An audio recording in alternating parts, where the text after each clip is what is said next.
Učini mi, Bože, srce čisto i duh Tvoj prav obnovi u meni.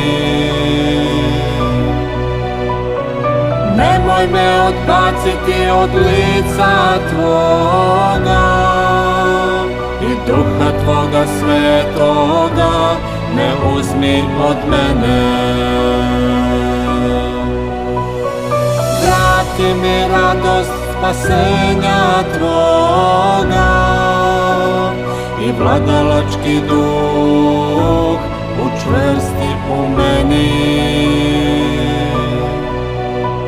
Naučit ću bezakonike putevima Tvojim i nepobožni će se obratiti Tebi.